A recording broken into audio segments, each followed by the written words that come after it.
You are listening to the Tricorder Transmissions, ep031. And now, here are Craig and Jeff.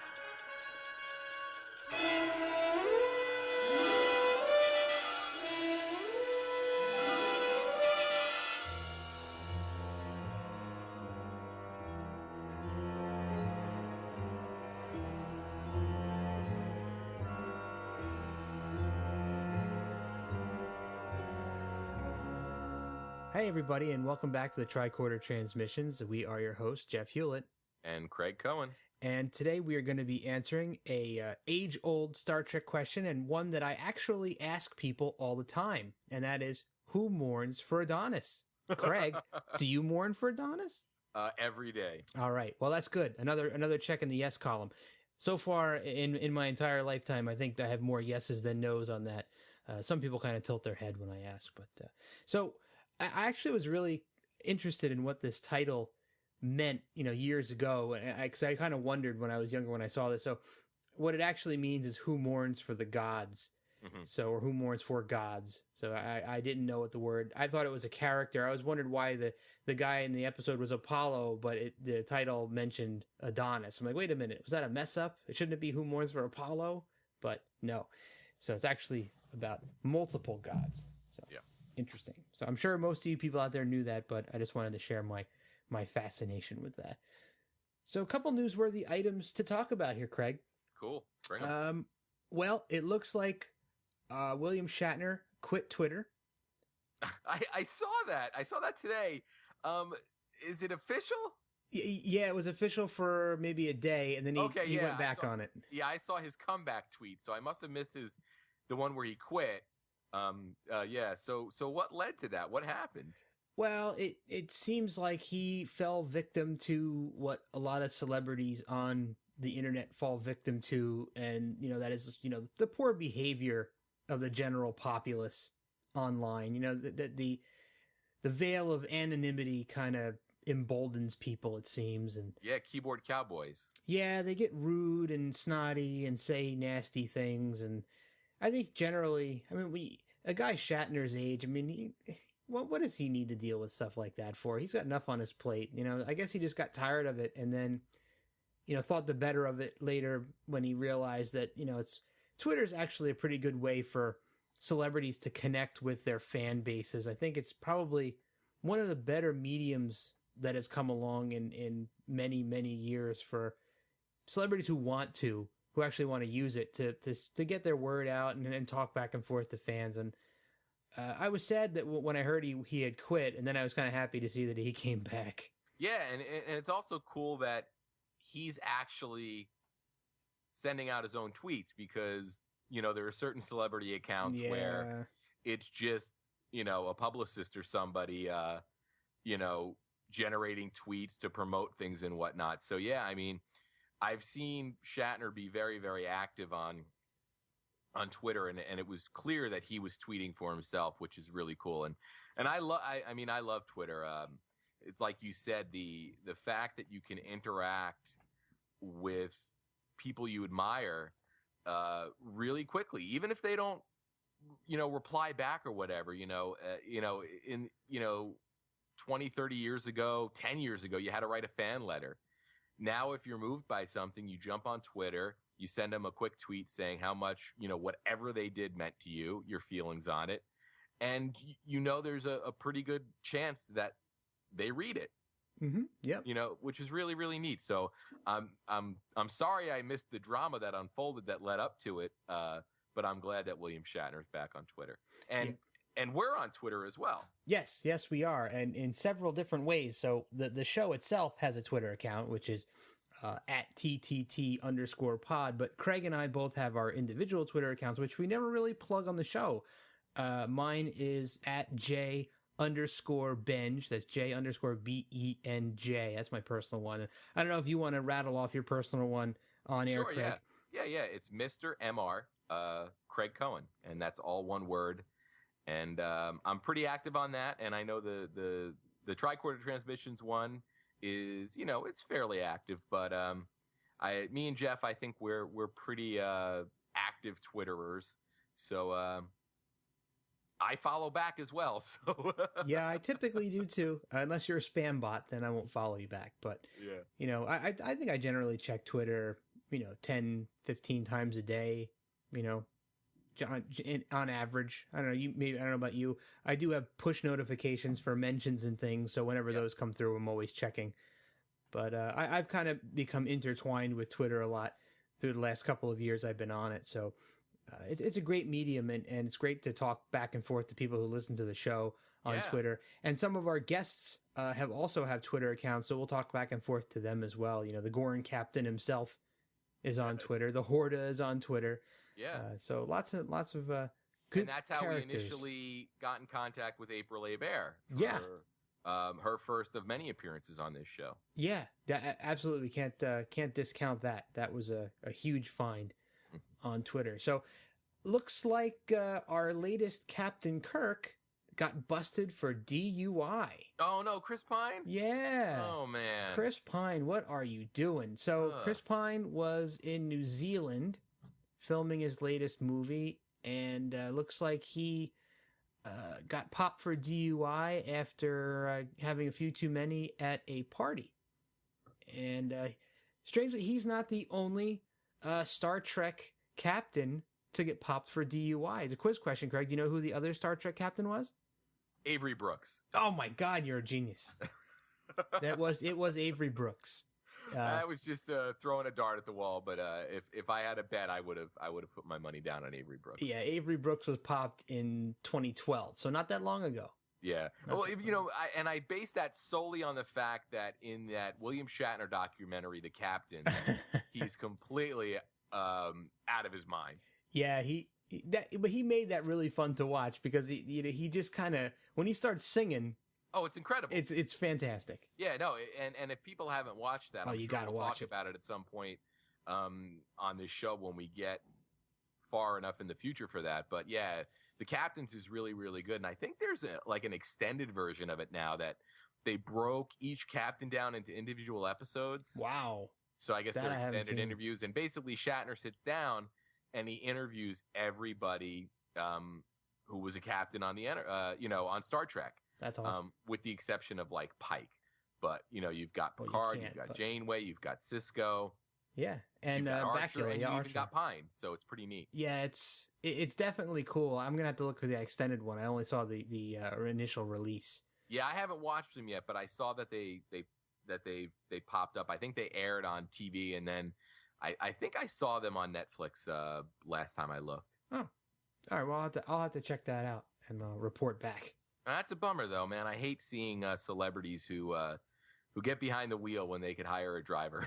Yeah, really. Exactly. It's not like he's some schmo who can't get home any other way. Yeah. But not that I'm defending DUI. Not at all. I never do that. I've been known to tip a glass or two, but would never ever get behind the wheel. So bad on you, Chris Pine, for doing that. I hope you learn a lesson. I'm glad nobody got hurt.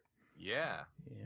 So, Mr. Ortiz has issued his final set of original series posters, and this one should be very near and dear to you, Craig, because amongst the final 4 is your beloved Shore Leave. Oh, cool. Yeah. I'll have to look for that. It's got the little rabbit head on it. Mm-hmm. Looks pretty cool. Also, you've got one of my favorites, Turnabout Intruder, which we won't get to for a long time. That's a body swapping one, isn't it? Yes, it is. And Metamorphosis and Where No Man Has Gone Before. Okay, cool. So that's the final 4 for Mr. Ortiz. Yeah, I hope they eventually break those out, because I know they were, like you just said, they're putting them out in sets or, bundled together. So I hope there's a point where you can go out and you can individually pick up some, because as much as I would love to hang all of them up, I just don't have the wall space for it. Yeah, I don't either. And, to buy them all in a hangable form would be prohibitively expensive. I would love to, at some point, have all of them and do an entire wall with them. But yeah, unfortunately, I don't think I could justify spending that much money on them. Yeah, unless you did it like, you said every once a month I'm going to buy a poster and, get frames aren't, you can get a pretty decent frame for not a lot of money. So, if you went on like a monthly thing, and then it would take you over 5 years. Oh yeah, then you have to wonder if they're still going to be for sale at that point. So yeah, at that point, by the end, you're going on eBay and paying 3 times the price. Yeah, exactly. So that might not pan out. Yeah, but that's cool though. I do hope to eventually have a couple of those up on my wall, because I do have a little bit of wall space left here to hang stuff up. Oh. So yeah, I know I've been over there, and you've been kind of, wall space is a premium in your place at this point. There's a lot of stuff, and I know you just bought a bunch of new prints. Yeah, they're framed and they're up and they look great. Nice. I'm looking forward to seeing them next time I swing by. Yeah. And the final thing, and I know we don't talk about merchandise very much, but something that I pre-ordered a long time ago now, it seems like many months ago, it was back in the end of 2013. When I was doing my Christmas shopping, I saw that there was going to be a really small, almost like a Hallmark ornament-sized Starship Enterprise, Classic Enterprise, that lit up for about $11 on Amazon. And I ordered it back then, and it was one of those things where it said, coming soon, no specific date. And I was like, yeah, this thing may never actually show up. But fortunately, Amazon doesn't actually charge you until they ship something. Yeah. And I got a note the other day that it shipped, and it arrived today. And I have to say, it is actually very, very cool. It's well done. I'll put a link to it in the show notes. And the saucer section and the connecting piece between the body of the ship and the saucer have little holes in it. And when you flip the on switch, there's a little LED light inside that lights up, and it looks really cool. Oh, nice! You should actually, in addition to the link, you should take a picture of it and put it up on the Twitter and the Facebook page. Yeah, and it comes with a little stand that looks like the symbol, the original series Star Trek symbol on their shirts, and it's a little pedestal. Oh, nice. That's awesome. Yeah, very good. It's probably going to make its way to my desk at work, I think. Okay. So yeah. I don't have an Enterprise there, so it's probably going to make its way there. But yeah, I actually have a Kirk, figure that has the base is sort of like the Starfleet insignia. Nice. Yeah, it's pretty neat. That's the one I have where he's in the Admiral uniform. Oh, all right. His full dress uniform. Yeah. Very cool. Yeah, that's cool. I like. That sounds great. I'm gonna have to check that out. Yeah, it's pretty neat. So I'll definitely get a link to that on Amazon in the show notes, so everybody can check that out. So ready to get into the episode here? You have anything else you want to talk about? No, I've got my tissues ready to mourn for Adonis. All right. Well, let's not waste any more time. So, the original mourning for Adonis began on September 22nd of 1967, and we were again offered the chance to further mourn on January 12th of 2008 when the remastered version was released. All right, quick. That's cool. And real quick, the high level synopsis, if you will: the Enterprise is captured by an alien claiming to be Apollo, the Greek god of the sun. So also, strangely enough, there are some notes that he's also the Greek god of music as well. So I guess he did double duty. Ah, hey. So whatever floats your boat, sun and music. Yeah. But all right, you ready to get into this one? Oh, yes. All right, so let's start our scene-specific commentary in 3, 2, 1. All right. The all-familiar. There it is again. Enterprise flying through space. Yes. And we start off with a nondescript blue shirt chick Yes. who actually will play a little bit into this episode, or a lot into this episode. Yeah, and Scotty hanging out on the bridge again. Yeah, it's good to see him there. He's like, this episode. One thing about this episode that always amuses me is Scotty's extreme level of interest in this girl. Like, you never see Scotty like this, and for some reason, like, he just can't let this. It's so weird. He's like obsessed with her. Yeah, it's funny because I was watching this and I said to myself, they obviously had a character that needed to hit certain beats in the script to make it work. Yep. And for whatever reason, they sort of dropped Scotty into that role where I almost wondered while I was watching it if they could have had a random red shirt do that role and have have as much weight, which I think is probably the problem they had. Yeah, I would agree with that. And you notice how concerned McCoy is with this? Like, he just doesn't want Scotty. He's like, he's already thinking Scotty has no shot with this chick. He's like, yeah, I don't like this. She he thinks she's the right woman, but I don't think she thinks he's the right man. Come on, dude. Give Scotty a chance. And there we go. We've got Sulu back. Yeah, and Chekhov's wig is looking pretty good. I'll tell you, on Blu-ray, there are certain shots where his wig looks a little revealing. Yeah. Cat's Paw is probably the worst offender with the wig, so we'll get there soon. But we got a really Earth-like planet there in front of us, which I thought was interesting. If they hadn't said anything, I would have just assumed that they were in front of Earth. Yeah. Well, is that just because of the remaster, I wonder? You know what? I didn't compare. What is that thing? Oh my God! It's a big one of my favorite moments in Star Trek history. Really, the big green hand? The image of the big green hand in space is just so great. And it's funny. Over Thanksgiving, me and my family, we always go up to the Poconos, and there are a ton of candle shops up there. And one of them actually lets you put your hand in wax, and you get to make a wax sculpture of your hand. So this past Thanksgiving, I was thinking of doing like the Live Long and Prosper sign. And I ultimately decided against it because I was worried in the summer, it would melt. But watching this episode again, I said, you know what? Next Thanksgiving, I am going to do the hand grabbing the Enterprise pose, and I'm getting that done in wax. Nice. You have to make sure it's green, and then you have to get an Enterprise model and put it on it. Green too. Hey, Uhura gets a line. Yeah. Oh, that's pretty cool. And look, there's another nondescript blue-shirted girl in the back there. I didn't notice her before. Oh, and she fell. Yeah. I still think there are way too many people on the bridge. Yeah, and actually there are a lot less people on the bridge right now than normal. Yeah. So it still looks though like like a social gathering of some kind. Yeah, and I still think it's great that there's no seat restraints. So every time the ship hits a little turbulence, everyone goes flying. Yeah, and it's funny because at the point this show came out, we were in our the early days of space travel. Right. I guess we hadn't gone to the moon yet. Nope. But there were definitely, strides being made.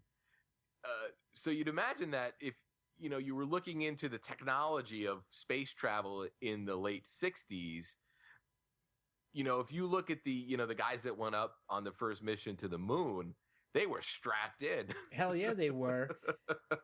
But I guess they pontificated here that, they said, a couple hundred years in the future, they'll have worked things out where you wouldn't really need it unless you were in some kind of battle scenario. And I guess really Starfleet didn't really expect to see a lot of action. That's how I sort of explain it away.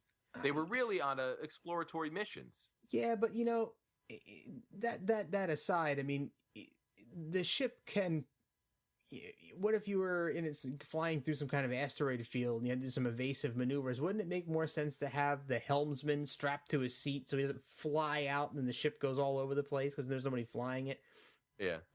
Just a little seat belt. Mm-hmm. It doesn't have to be a whole, 10-point harness, but it would just be a nice little lap belt or something. Yeah. Just to keep Sulu in the seat. Yeah. I don't know. How slow that hand came up on the ship. Wouldn't you? I don't know why you wouldn't just kick it in the warp and just fly right away. It was kind of slow, kind of lingering up towards the ship lazily, kind of, the fingers were kind of just like flexing around a little bit. And, you had plenty of time to kick in the warp drive, but I don't know, I guess the curiosity was too much for them. I was just going to say that. Curiosity gets the better of the Enterprise crew. What did they think the intent of a giant hand in space would be? Is it going to come up and extend its hand and want you to shake it? Or is it? I would think it would probably want to slap the ship or something. Or it gave the pimp hand to the Enterprise. Yeah. I don't know. Yeah, and so basically, Spock has come out and said that that's not a real human hand. No, it's There's energy. no living tissue. Yeah, it's just energy that has taken the form of a hand. Of a hand, a human hand, nonetheless. A human hand, not an alien hand.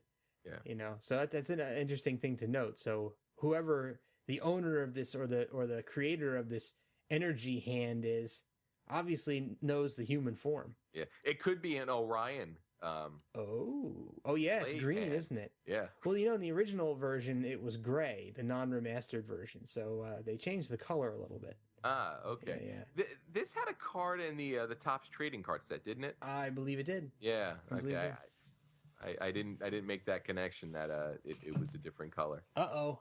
And there's a disembodied head to go along with the disembodied hand. That's so great, man. I don't think I'll ever travel in space, but if I do, I would love to encounter a disembodied head. An apparition, a semi-transparent disembodied floating head in space. You know, that'd be a bucket list item for me. Right? I think. Yeah, I think it'd be a really cool thing. Goodness, I mean, that thing has to be the size of, larger than our largest skyscraper, right? Oh, absolutely. Yeah. You know, because you got to think of miles high. Well, the other ships that we've seen, you know, think of Balok's giant ship, you know, and think of how small the Enterprise was in compared to Balok's ship, but how you see a human head that appears to be, you know, quite large in respect, and the hand itself is large as large as the Enterprise, and it's grabbing the whole saucer section. So, you know, it's pretty large apparitions out there. That's awesome. Yeah, and he's got the gold leaf on his head. Just nice leaves are wrapping around his head there. So 5,000 years. So he just said it's been 5,000 years he's waited for people to come to him. That's an awful long time. Yeah, that's longer. Isn't that longer than the Guardian waited? Yep. Yeah. Yep. And yeah, Kirk isn't putting up with this though. Kirk, never mind the history lesson. I love it. He obviously, this thing, whatever this thing is, has the power enough to stop the ship, right? I mean, it can, and now it's going to demonstrate that it can actually crush the ship. Yeah. And Kirk is just kind of like, yeah, get the hell out of here, man. Shut up. You know, I don't want to hear this crap. Yeah, you know, that's a side of Kirk we've seen a bunch. Oh yeah. That's one of the things that makes him such a great captain. You know, he's willing to take risks. Yeah. Uh-oh. You know, now that this thing is crushing the hull of the ship, and everybody is suffering some sort of pressure problems except for Scotty. He's the only one that doesn't even fade to be phased. Look, I mean, even Spock had a kind of a look like, oh, my head. And they're all suffering slightly differently too. Like, like almost like there wasn't a key direction as to how to react. Yeah, it's kind of like, hey, all right, pretend that you're feeling like your head's being squeezed. I can imagine that. And Uhura's reaction was great. Yeah, well, she let out a shriek. So. Yeah, the one with pointed ears. Oh, yeah, he reminds him of Pan. Yeah, Apollo doesn't want them to bring Spock down. Yeah. Oh, I love it. Which is actually kind of a bummer, because if I want to see anything, I want to see a godlike figure, interacting with Spock on his home turf. Yeah, well, in this episode, though, it's kind of advantageous that they left Spock behind, because without him being left behind, they may not have gotten out of this scenario. Yeah. So the brain power left on the ship is good. So Kirk's assuming that Spock was insulted. Yeah. But Spock's insults are only effective where emotion is present. So I guess he's kind of shrugged it off. He doesn't really care that Apollo doesn't like him. Mm-hmm. So yeah. So this episode was directed by Mark Daniels, who we've seen before. He's directed a bunch of episodes. He directed The Man Trap, The Naked Time, The Menagerie, Court Martial, Space Seed, and we're going to see him actually next episode directing The Changeling, and coming up this season, Mirror Mirror and The Doomsday Machine as well. Great episodes. Yeah, so we've talked about him a lot on this podcast so far, and we'll continue to bring up his name every couple of episodes. Yeah, well, I'll tell you, whoever was responsible for having Chekhov and Scotty hold those tricorders improperly. Look at the way he's holding the tricorder. That's not right. You know what? Walter Koenig should have consulted with Sulu. I mean, you see Spock using them, and he's holding it straight up and down, and fiddling with the knobs. And look at this, Chekhov's he's holding it upside down. What? Well, where's the continuity? Yeah. Well, Wow. we're going to possibly have an opportunity to meet Walter Koenig next month. Yeah. I'm looking forward to that. Is that a question that you think you have the gumption to ask him? I might ask that. You know what other question I have? What's that? If you're an all-powerful god who can create this whole area, wouldn't you create a more comfortable chair to sit in? Things like stone. Look at that chair. Yeah. There's not even a pad on that. It's what he's used to, though, I think. Oh, come on, though. I mean, you would want some sort of a luxurious chair to sit in. I mean, if like a nice chaise lounge or something, But can feed himself grapes. I think he's kind of stuck, in a certain mindset, though. Maybe. Well, he had 5,000 years to think about it. Yeah, but he wasn't sort of influenced by the way that furniture technology evolved. No, but he had 5,000 years hanging out by himself. He could have figured something out in that time. You would have think he'd redo the interior here, make it a little more comfortable, but maybe not.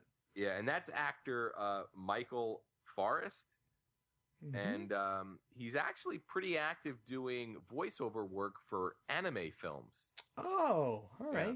So if you're a big anime fan, there's a good chance you've heard Michael Forrest's voice. And I was gonna write down some of the names of those films, but I didn't want to have to even attempt to pronounce them. Yeah, I have trouble pronouncing a lot of those anime movie and show names. But while we're on the subject of Mr. Forrest, this episode is unique in one way that other episodes are not. This is the only Trek episode that I know of that has a fan-made sequel to it. All right. And there's a show that's being produced now in the early 2010, so 2012, 2013-ish area. Oh, by the way, Apollo just grew to a gigantic size, but and they're producing this series called Star Trek Continues, and their first episode called the Pilgrim of Eternity, something like that, features the return of Apollo. Oh, that's so the Enterprise encounters Apollo yet again, and he is a bit older and wreaks a little bit of havoc on the ship, and it's an interesting episode. So I'll put the link to that in the show notes. It's actually like 52 minutes long, so it's an actual full-length episode. And that's interesting because this episode has a pretty clearly defined ending. Well, so you think? Well, yeah. Oh, so you think? So we'll get to it near the end. What exactly happens at the end and how it appears to be clear cut, but that we know. As with everything, there are always ways to bring people back to life or find them again or clone them. Sure. Yeah, especially in Star Trek. And we just had a funny line from McCoy when Apollo disappeared. To coin a phrase, fascinating. Yes. So Spock has rubbed off on McCoy. Yeah, little hints that their relationship is getting closer and closer. They usually are at odds with each other, but I think underneath all that, they're very close friends. So Apollo has vanished. Yes. And they are discussing their play. There's Chekhov holding the tricorder wrong again. What are you doing? And Scotty's doing it too. You should know better, Mr. Scott. Oh man, I wonder who influenced who here. Yeah, I'm wondering about that. Maybe I will ask Walter that when we see him. And you know what? It's funny. I mean, you had director Mark Daniels who had done a half dozen episodes by this point. You think that would have been something that he caught? Yeah, you would think. I'm wondering why. I don't think I've seen any of the other episodes have them holding them that way. Yeah. Oh, and Apollo is now back again. Yeah. and he's kind of waving them all in. He's like, they'll have a little commune, little meeting here. Yeah, and it was, you had that moment where Kirk was questioning out loud if it really could truly be Apollo. Yep. And where are his nipples? That's what I want to know. They must have put some foundation over him or something, because you really can't see him. Very, very peculiar. But yeah, it is an interesting question, and we'll find out more about that as the episode goes on. Is this actually really the Greek god Apollo, or is this yet another alien with godlike powers posing as Apollo to trick the Enterprise crew into staying there, or put some kind of a fear in them? Yeah. By using some sort of historical reference that they would understand. Yeah. Do you think that this is the well that Star Trek went to the most times? It seems like, like the all-powerful, godlike figure. Yeah, there definitely have been quite a few. So, I mean, we had a couple in season 1, and here we are again in season 2 with the all-powerful. And we'll see a couple more of these as time goes on. Yeah, and we'll even have a movie sort of devoted to yep. The search for God. Yeah, quote unquote God. Yes. So it's just interesting. It seemed like this must have been a story. There's his nipple. Yeah, a story point that was either easy to execute. Hey, let's put the crew up against an all-powerful being, or something that Roddenberry and his team were just really, really fascinated by. Yeah, I guess. I love how all of the single shots of her are frosted. Yeah, every woman on Star Trek sort of gets that treatment. It's like the treatment Elizabeth Taylor used to get on those perfume commercials. Yeah, really. Uh-oh, Scotty is protesting. Yeah. Apollo is trying to take his woman. And, the phasers don't work, of course. Here we are again, and this is something that I mentioned a bunch of times already, is that, one of the big plot devices that Star Trek always seems to use is whatever they're up against has a way to disable all of their great technology. Yeah. So no transporting off the planet, phasers don't work, no communicating. Yeah.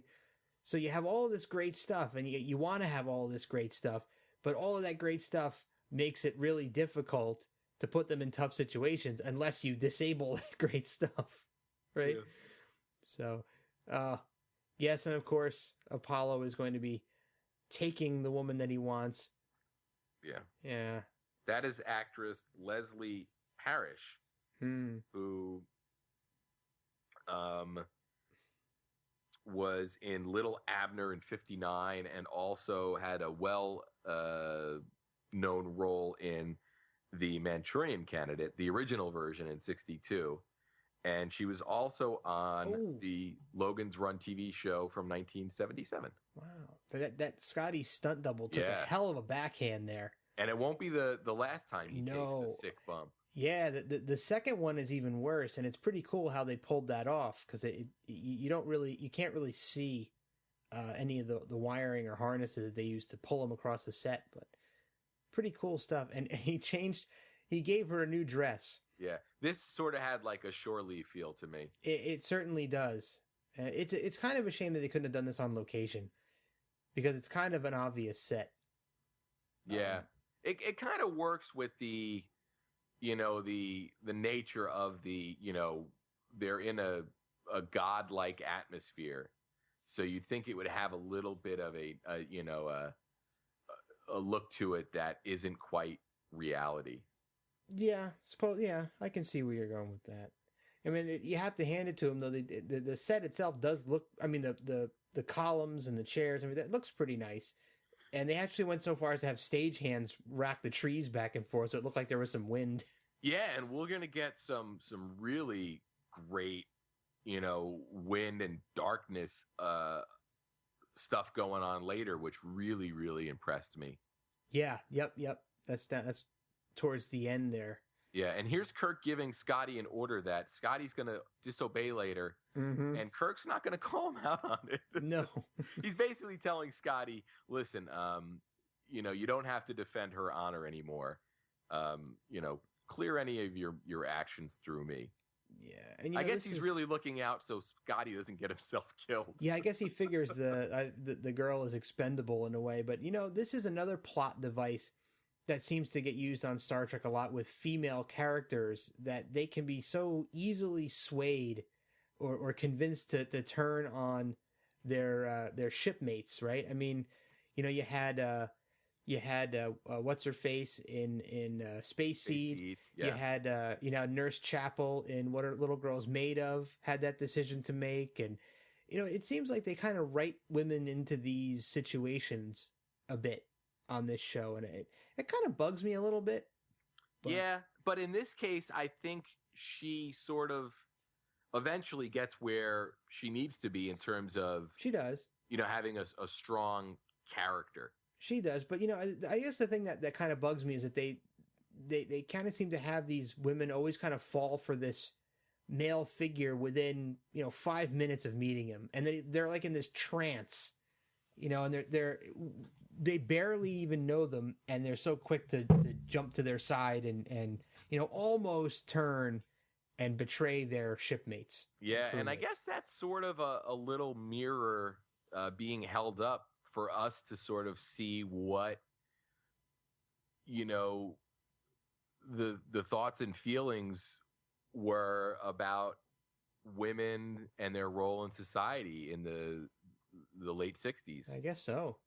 So, of course, everything we see on the show is a product of that time period. Yeah. So, as forward thinking as this show is, there are some things that do stand out as not quite as forward thinking.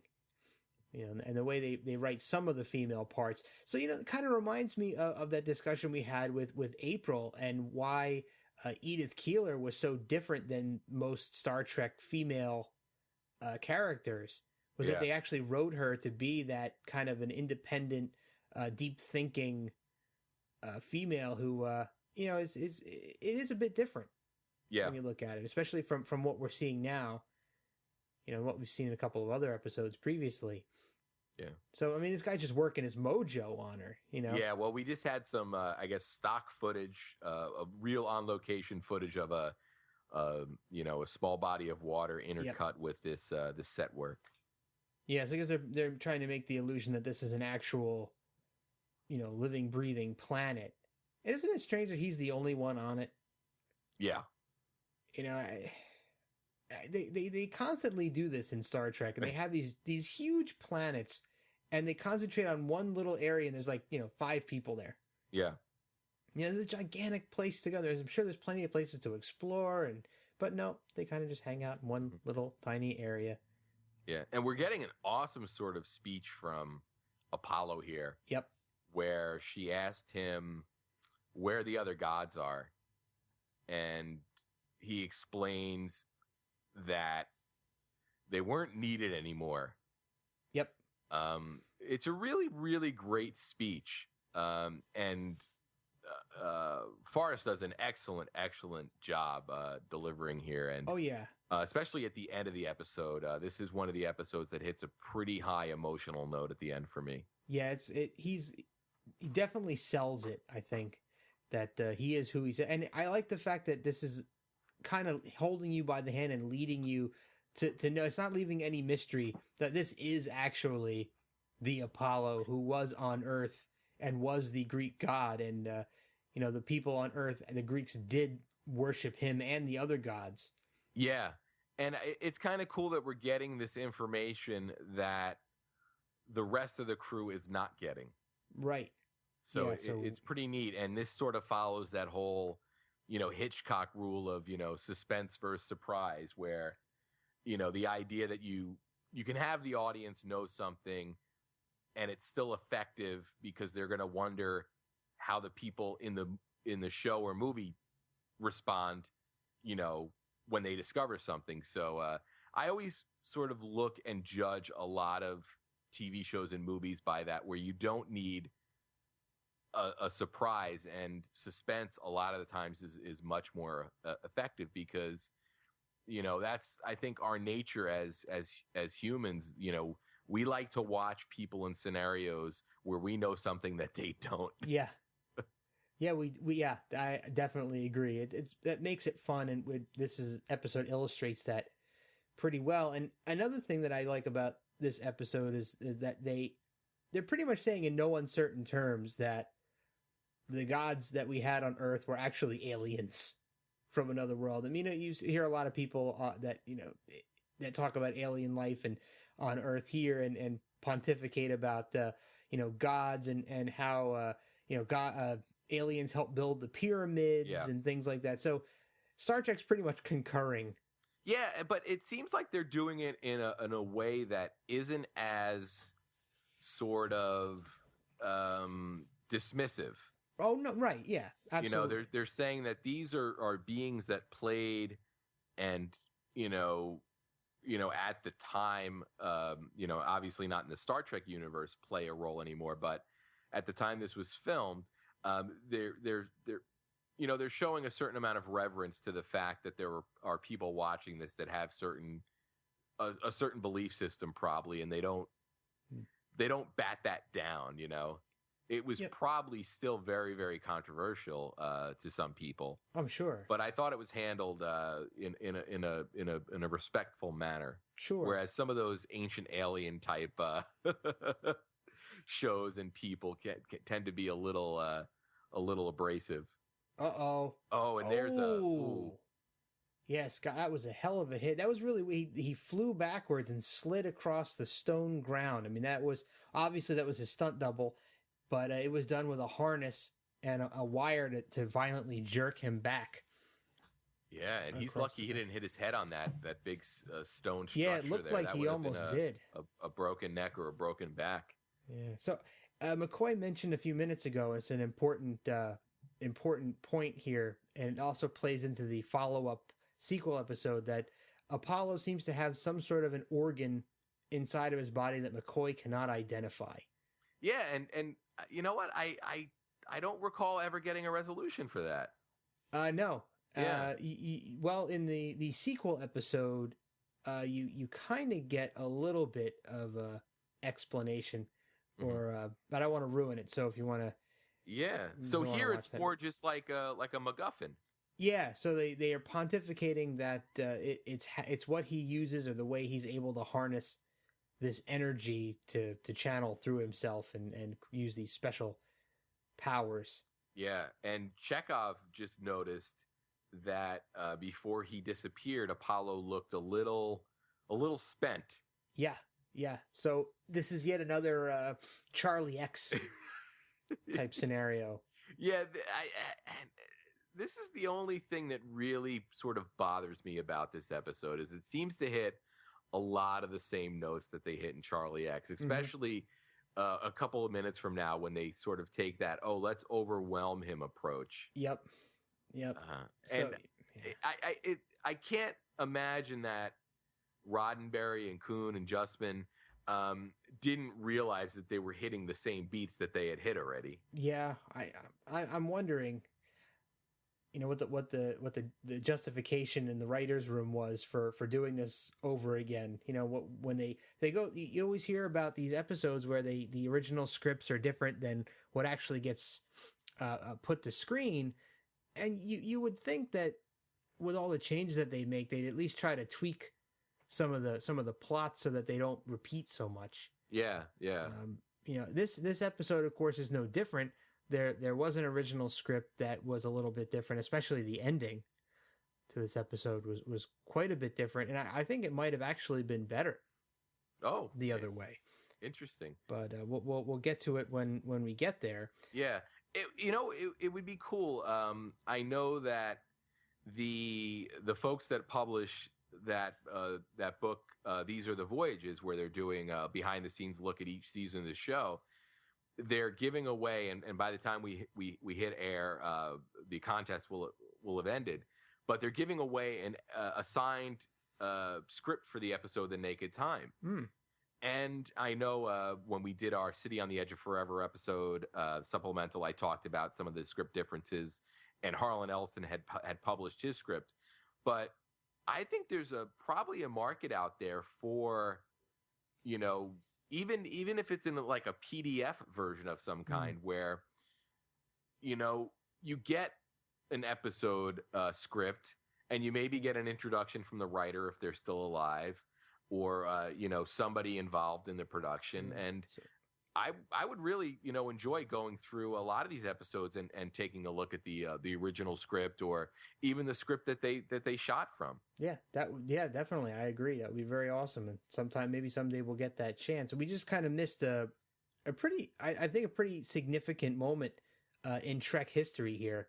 Something that we haven't really seen before that I think adds a little bit of depth to the Uhura character. Oh, is this where she's fixing the communications console? You see her inside, the communications console with a tool of some kind, actually doing some wiring and repair work, rigging up another circuit. So I think that says a lot. I think it's really, really cool that Uhura has that kind of technical knowledge and can climb inside the console there and do that kind of work. I think that speaks to the intelligence and capabilities that she possesses. So she's not just a communications officer. Yeah, she's capable of far more. At least for one more episode.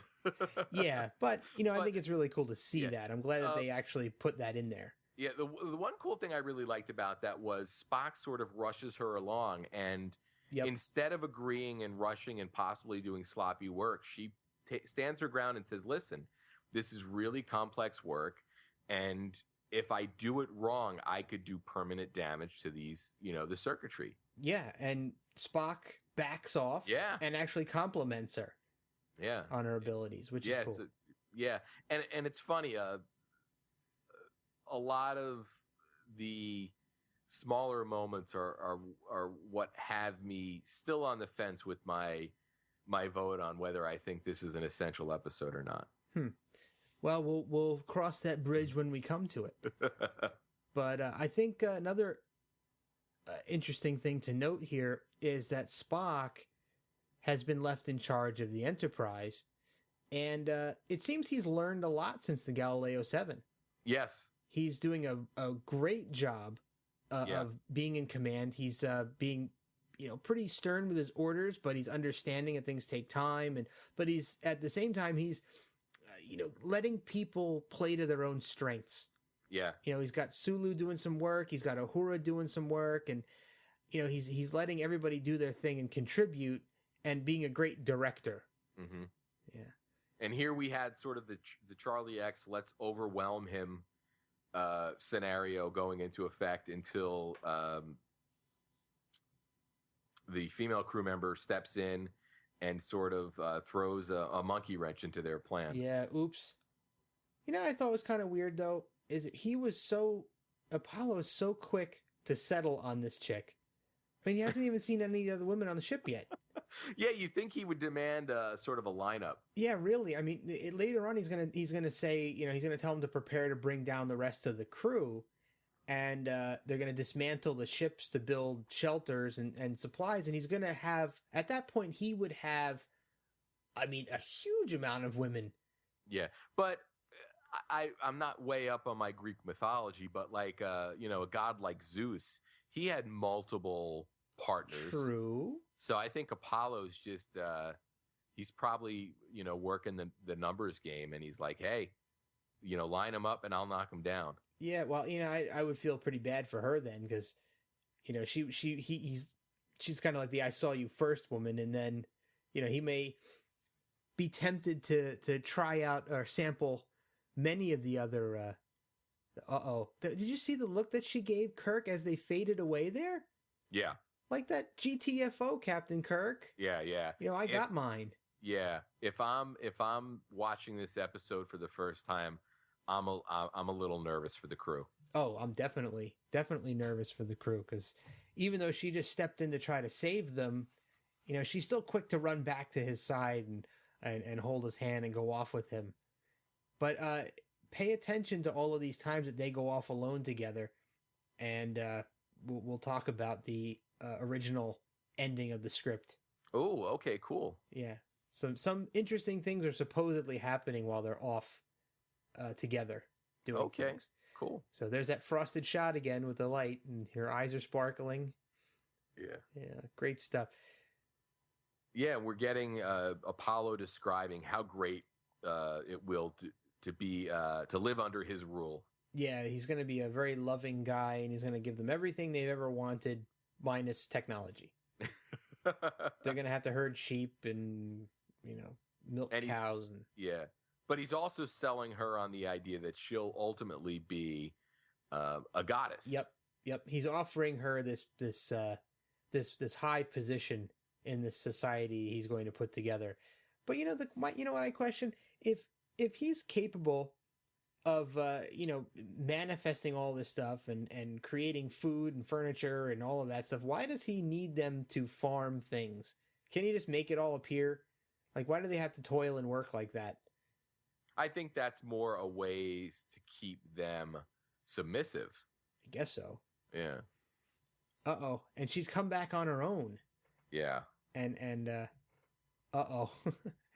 Chekhov was asking, Chekhov just said he's 22 years old. Yeah. Well, that's interesting. So we have a little point of reference there. So Chekhov is 22 at this point, clearly far younger than the rest of the crew. Oh, yeah, by probably a decade, with the exception of this the female crew member here. So interesting that he let her come back on her own.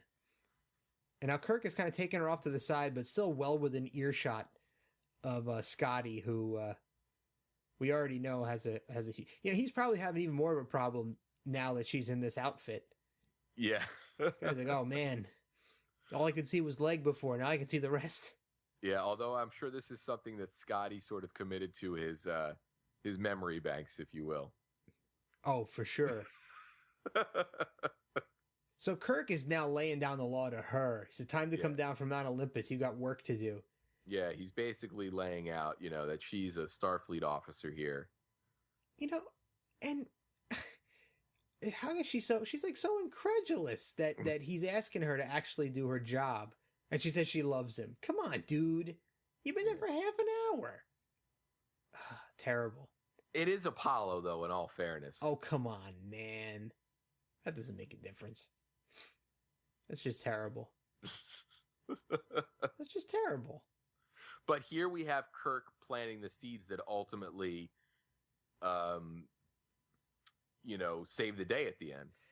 Oh, yeah. Yep. Well, between what he's doing now and what Spock's doing on the Enterprise, those two things add up to the day gets saved.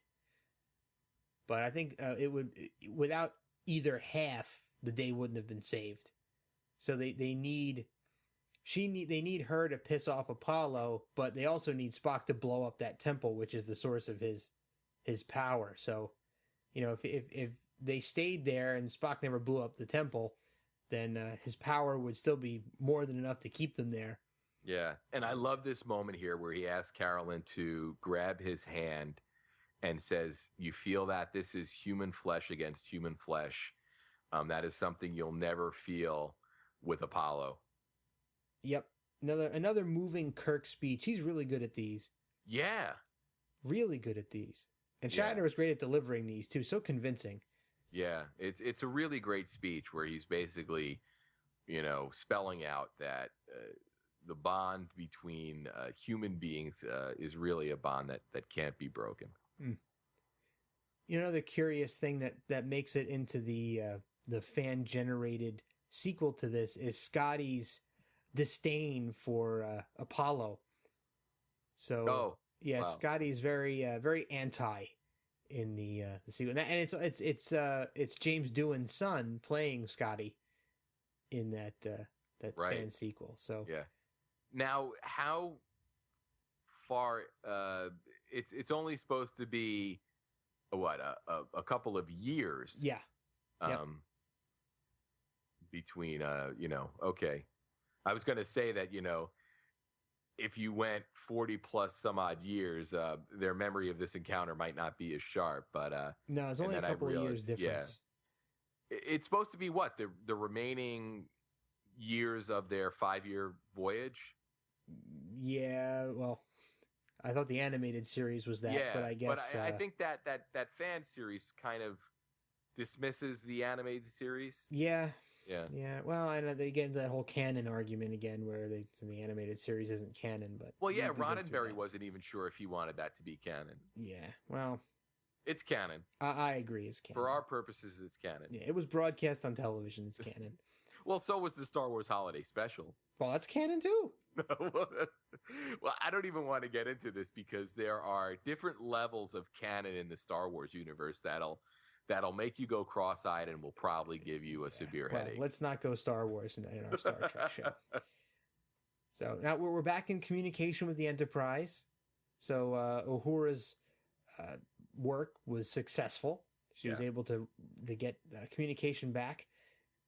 And it looks like Kirk is going to make a really dangerous decision here.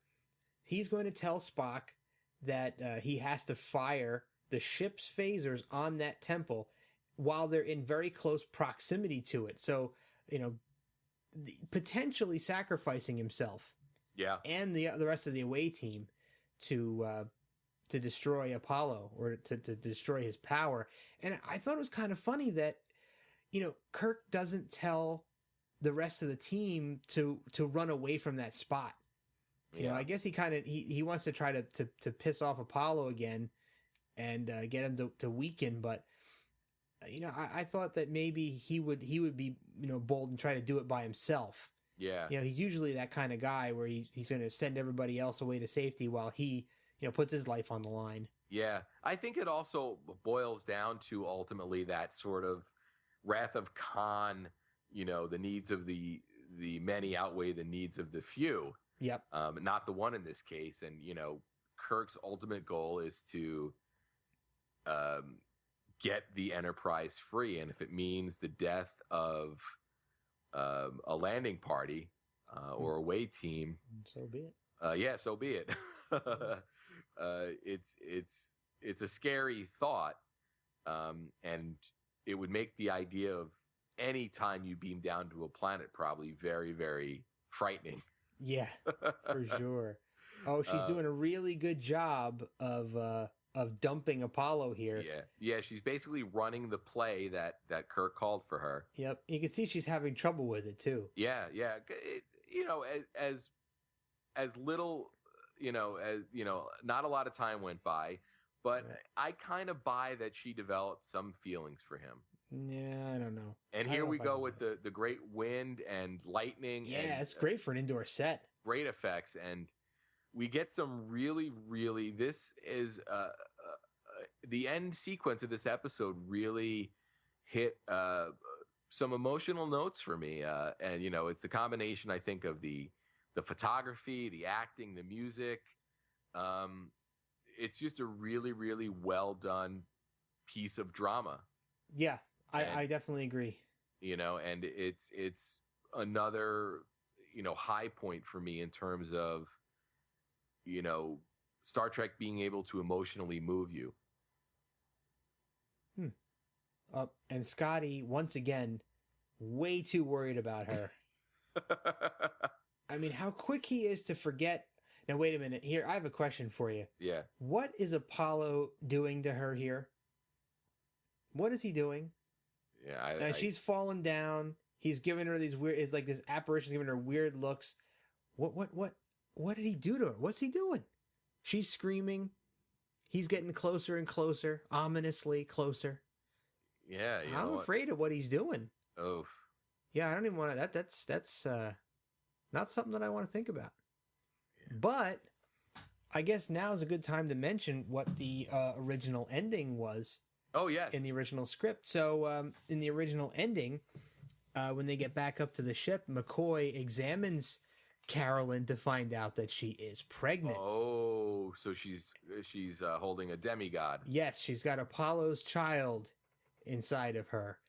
And I think there was a book, a Star Trek novel written about, I think the grandchild, so the child of the child she bears with Apollo, who does have some of his powers. Yeah. Pretty interesting stuff. So are we thinking at that scene where he was somehow being intimate with her in a way that satisfied the broadcast standards of the late 60s? Yeah, I guess so. I assume that, while they were off together alone, that they had some opportunities to do some things while we weren't seeing them. But so Spock has found a way to break through the hand and has destroying the temple with the ship's phasers. And here comes the big emotional finish from Apollo when he realizes that it's over. It's over. His would-be subjects, his would-be worshippers have rejected him, and not only rejected him, but stripped him of his powers. Yeah. I mean, he's pretty much mortal at this point. Yeah, if I had to title this chapter, back in the early days of DVDs, it was great getting a movie because you'd have chapter titles, and me and my friends would always try and guess what the chapter title would be when we were seeing the movie in theaters. And this one I would call The Death of a God. Yep. And, that begs the question, who's going to mourn for him? Yeah. And you get some interesting stuff from Kirk here, too, about how, Kirk doesn't really feel too bad about it. I mean, he's a little bit, but not, McCoy feels worse than Kirk. Yeah. Well, I think Kirk is not happy with people that sort of abuse their power. And it doesn't seem like, Kirk's down with that throughout the course of this series and even the movies. So, it's hard for Kirk, I guess, to feel sympathy for somebody that was willing to sort of enslave them. Yeah. Kirk told him, we've outgrown you. Yep. You've asked for something we can no longer give you. Now, you know what would have really sold this scene for me? A snot bubble. Oh. A snot bubble coming out of Apollo's nose. Yeah. I think that would have really sold it for me. We do get the tear. We do. The slow tear, which is really great. And this is some serious. He does a great job. Some serious acting going on here. I mean, yeah. And Carolyn's even selling it as well. It's definitely high drama. Yep. And he's grown again. Yeah. He's grown again. So was that a traveling mat? Is that how they did that? Yeah. There was probably, overlaying film elements and whatnot. That's why a lot of these times when the picture gets a little less sharp, it's because they were working a couple generations into the negative, I think, doing all the optical work. Yeah. So he's calling out other names calling out to the other Greek gods. So he's employing other names of other Greek gods from Earth's history. So yeah, and he's basically going to join them. It sounds like. Yeah, so he wants them to take him, and he's fading away. Yeah. And they have taken him. Slow clap. Yeah.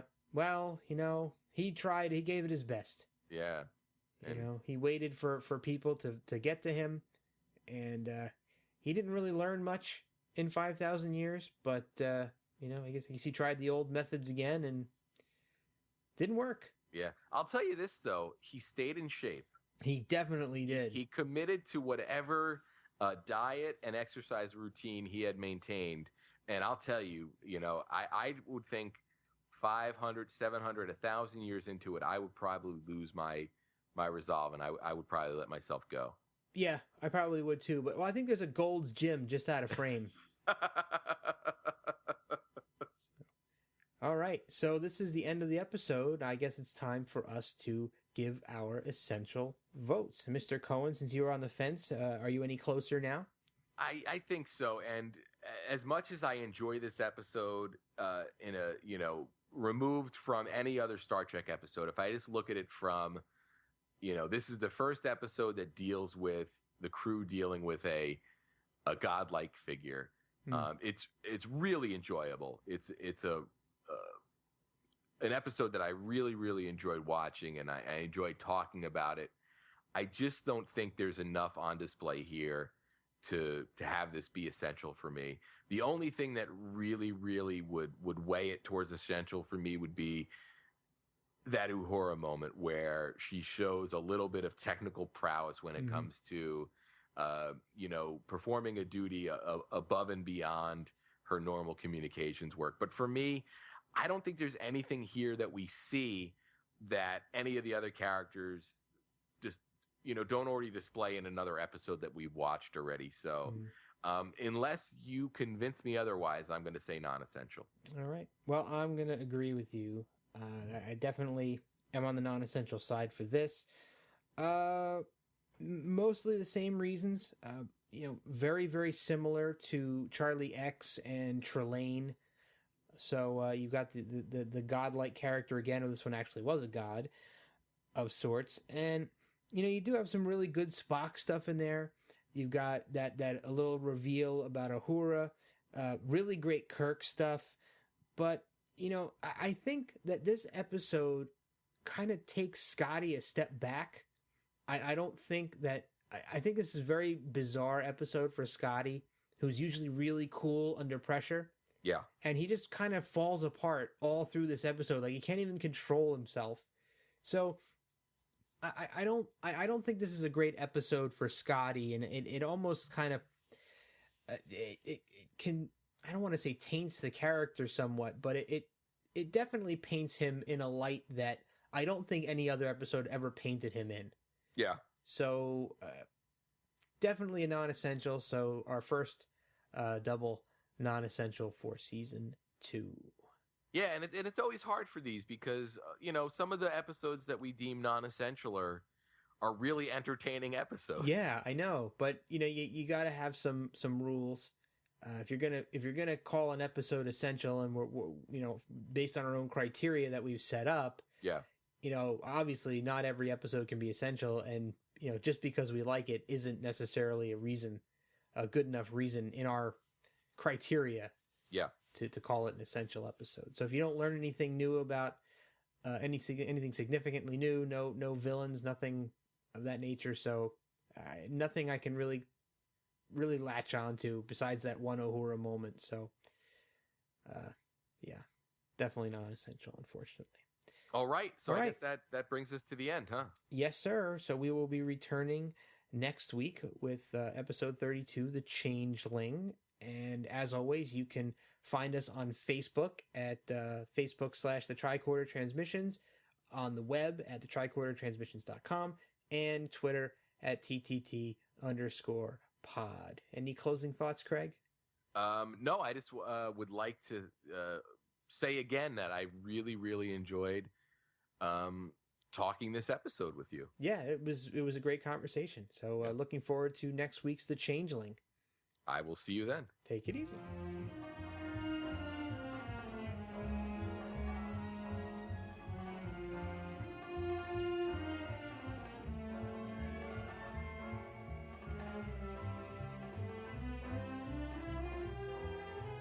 Some behind-the-scenes trivia regarding this episode. The effects used for Apollo's leap into gianthood worked pretty well. Camera angles, plus some creative editing along with traveling mats did the trick.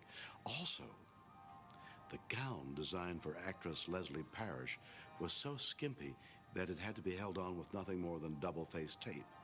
It was one of Bill Tice's more daring designs, and all of us were just wondering how long that gown would stay in place.